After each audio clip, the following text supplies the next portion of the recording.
Hey everybody, Alonzo here with Gulf Coast Smoke. Welcome back to the channel where we're all about barbecue, family, friends, and tips and tricks. So if you're interested in anything like that, go ahead and subscribe right now. Click the little bell. You'll be notified anytime I put out a brand new video.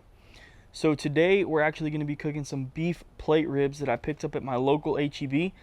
I've never seen them there, so I saw them the other day, called my wife and said, hey, I got to pick up these ribs. We have to smoke them this weekend. And here we are. So what we're going to do today is we're going to smoke these on my Weber Smokey Mountain, and we're going to smoke them at around 250, 275, probably for about 7 to 8 hours. But I do want to show you guys how I'm going to set up the Weber Smokey Mountain, and I want to talk about a few things on the Weber Smokey Mountain before we even start today.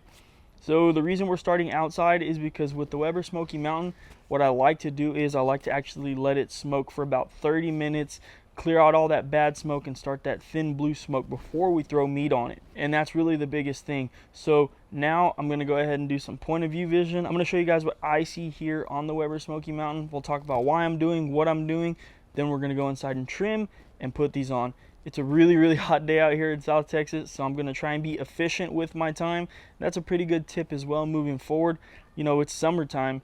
Make sure you're hydrated. Make sure you're efficient with your time, because standing out in the sun, I mean, it's like 95 degrees right now, so it's super duper hot. Like, I've been outside for 45 seconds, 2 minutes, and like I'm already sweating. So anyway, let's go ahead and look at this Weber Smokey Mountain and see what we're going to do. All right, so first things first, on this Weber Smokey Mountain, you can see that there's a little bit of leftover charcoal in here from my last smoke.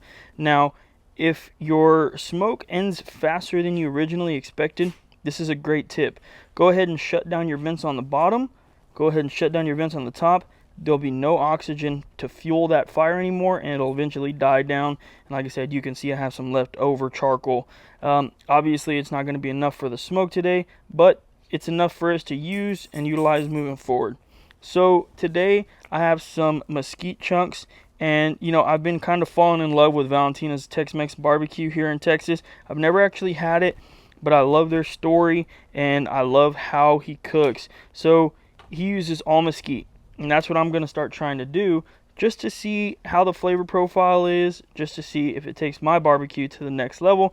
You know, we're always looking to learn here. I've told you guys before, we're not the best. We don't think we're the best, but we just want to have the best time, and we're always looking to learn. So what I like to do here is there's 3 vents on the bottom of the Weber Smokey Mountain. I'll put a chunk where every vent is. Pretty simple. So from there, we're going to use some lump charcoal by B&B, and this is the mesquite type. Like I told you guys a second ago, we're going for that mesquite flavor today. So what I'm going to do is I'm going to go ahead and fill the ring up here. Then we'll save some charcoal, put it in my chimney, and we'll get it lit, and we're going to use the minion method today. That's usually what I use when I use the Weber Smokey Mountain, so it's going to be what we're going to do today as well. But anyway, let's go ahead and get right to it. Let's get this ring filled up.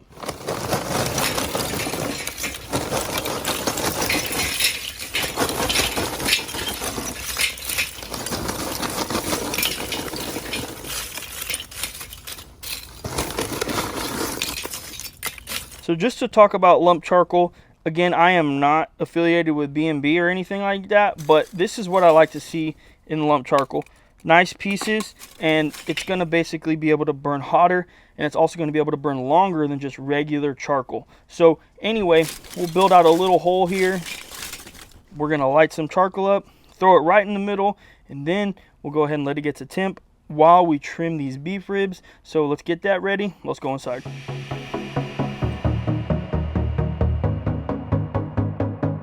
I was a diamond in the rough. They said what we had wasn't enough. Alright, so we're inside and it's extremely hot.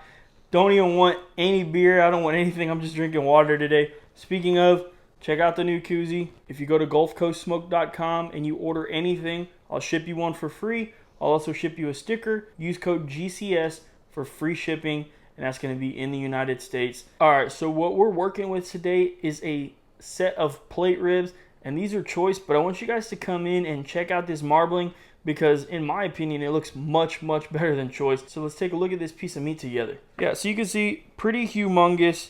I mean, look at the marbling there. That is definitely, in my opinion, better than choice. I mean, looks amazing. looks amazing. You can see that there's some fat here we do have to clear off. So let's go ahead and do that together.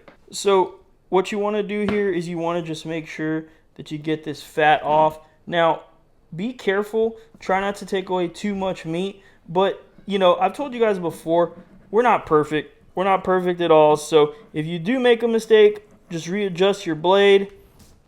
Try and do better on the next one. But you can see right when you get under this fat here, you see some silver skin.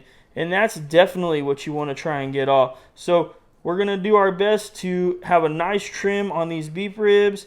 Then we'll go ahead and season them up, and we'll talk about that. So let's get right into this trim. You guys already know I'm going to do some B-roll. I'm going to do some music. And I'll be back with you guys in just a few minutes.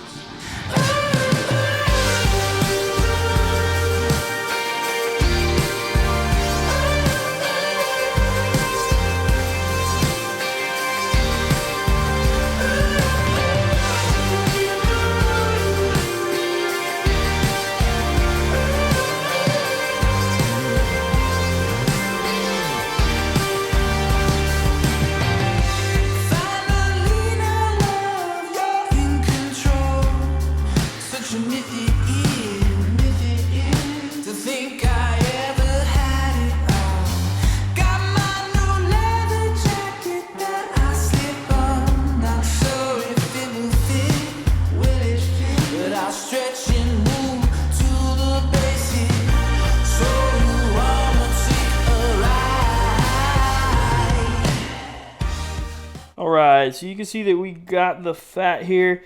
Not too much meat that we took off. Yeah, we're humans. We're not perfect. We did take a little bit, but let's go ahead and trash that and say go ahead and take a look at this trim.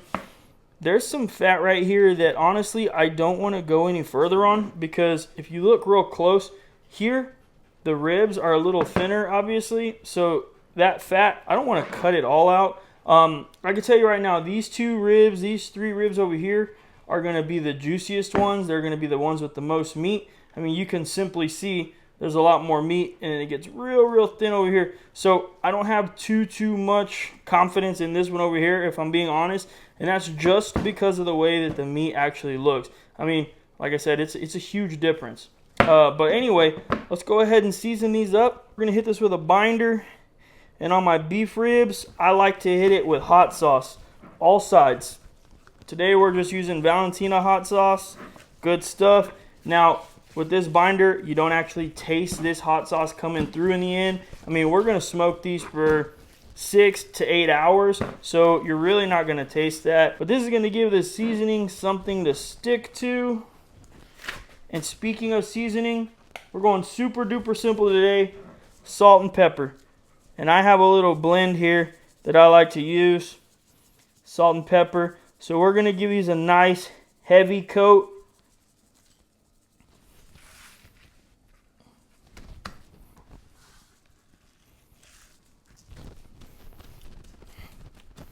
That looks really good. So from here, you also want to make sure you get the sides.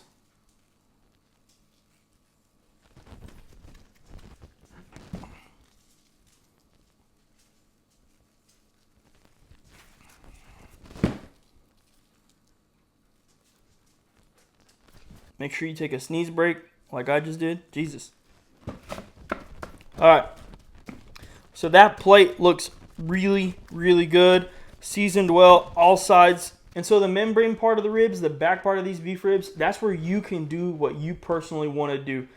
I like to keep it there because when you're smoking beef ribs like this, if you smoke them right, they get so tender that sometimes they'll just fall off the bone. And that's actually, I personally don't want that to happen. You guys know me, I'm into social media.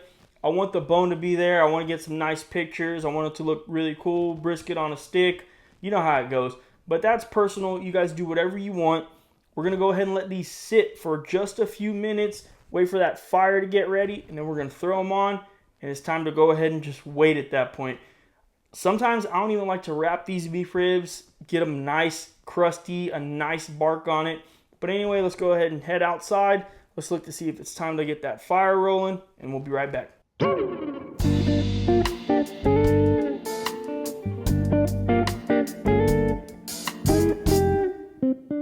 Alright, right, so pit is up to temp. We're sitting right at 250 degrees. Let's go ahead and throw these on. We're not going to look at these for 2 hours minimum. I'll look at them in 2 hours. We'll see if we need to spritz them. If we spritz, we're just going to spritz with water today. But anyway, we're going to go ahead and put these on, take a little bit of time with the kids, do what we got to do, hang out, have some fun. You'll probably see some footage of that, and we'll be back with you in a little bit.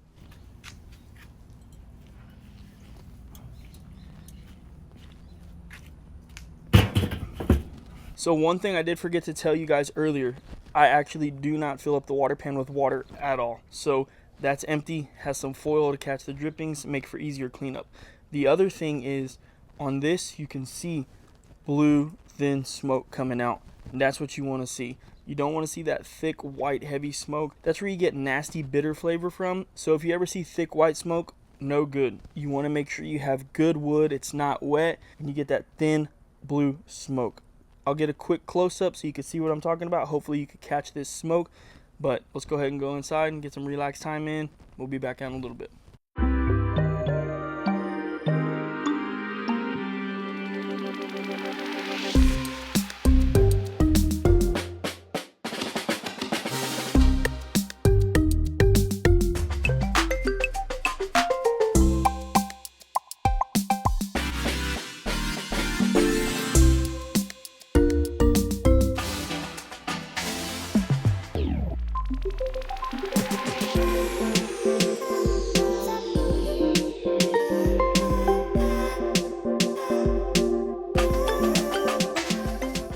Alright, it's been 2 hours for these ribs and I haven't looked at them yet at all. So we're going to take a look at them together. I'm hoping that that bark is building and it's looking really good.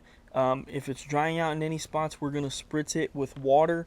Again, spritz is literally just a moisture that you're applying to your meat as you want to. It doesn't have to be when it's drying out. It can be whenever you want. I'm using water only today. So let's go ahead and take a look at this together. Alright, yeah, so the ribs are definitely starting to gain some of that bark you can see right here. So it is drying out in a few areas. You can see on this side where I told you guys before there wasn't much meat. It's already pulling away from the bone pretty hardcore. Let's go ahead and spritz these.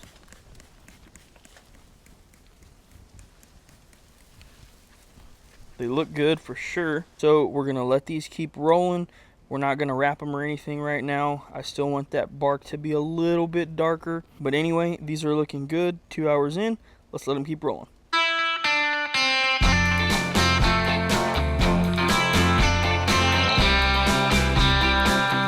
We've been alone for a while.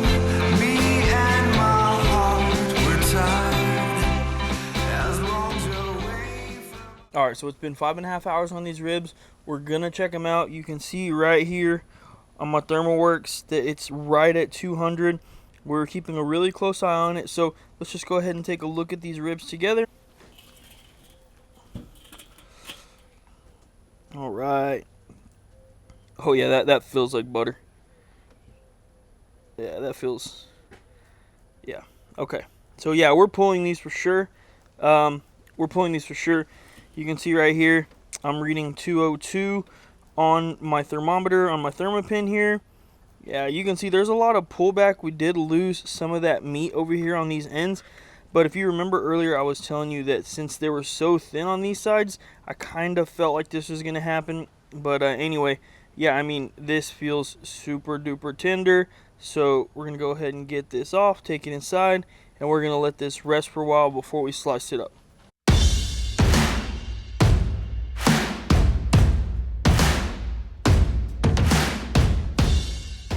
Alright, so about 6.5 hours later, overall, these ribs are ready. So I'm not going to lie to you, I didn't rest them for a full hour. It's only been about 40-45 minutes. My dad's actually about to come over to get one, so, you know, I got to kind of hurry up. But should be okay. You definitely do want to rest these. Like I said, you want to try and at least do an hour. But let's go ahead and unwrap these and see what we're working with. Make some slices, and of course, time to try it.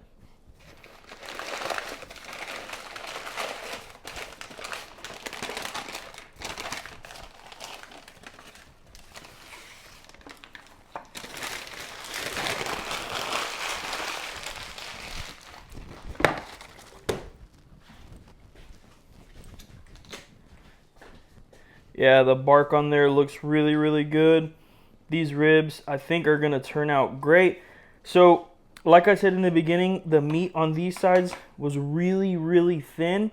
So I kind of called it, and I said I didn't have too much confidence in these ends. But we're going to make the best slices we can and go from there. Let's get right into it.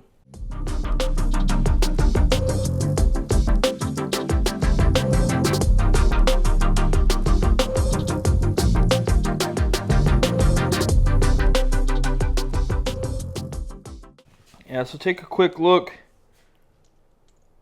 Juicy as hell. Awesome. So honestly, we only got really good meat out of these two ribs in the middle, but that's okay.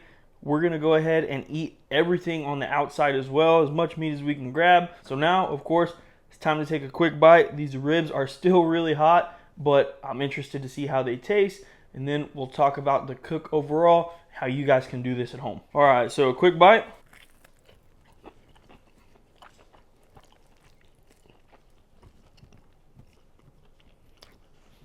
I mean, that right there is barbecue perfection. Absolutely. I mean, this is brisket on a stick. This, such a good flavor. Salt, pepper, mesquite wood. I see why they use that over there at Valentina's. Great, great flavor. Not too overpowering at all whatsoever. I mean, just a truly delicious rib. I mean, it came out so perfectly. You know, clean bone.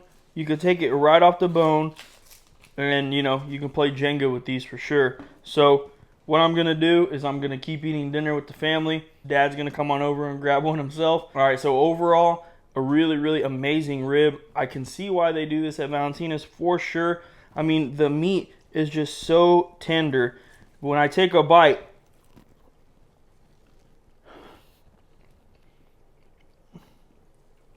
I mean, it's almost like I don't even need my teeth, you know? Super tender, extremely moist, extremely delicious. Try this in your backyard. These were choice grade ribs, but they turned out absolutely delicious. They just take some time. You have to break down the fat in these, render it out, and I promise you, this is gonna taste really good. Again, salt, pepper, smoke, that's all it takes. Have some confidence in your Q no matter what. You guys can do this too in your backyard, I promise. Just follow along with the tips that I gave you guys today, and you're going to put out a killer product.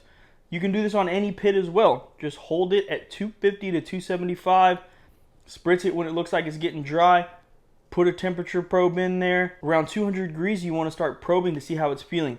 You want to feel like warm butter when you're going into that meat. Zero resistance at all. That's what I felt today. That's when I pulled them. And then don't forget, you want to rest these for at least an hour. I didn't actually do that because I'm trying to hurry up before my pops gets here. But anyway, follow those tips, and I promise you, you're going to put out a great result. If you guys like what you saw today, go ahead and subscribe to the channel. We're going to be putting out new videos all year long. You can go to my website at gulfcoastsmoke.com. Recipes, merchandise, and everything that we do is there. As always, I really appreciate you guys tuning into this video. Thanks. We'll see you on the next one.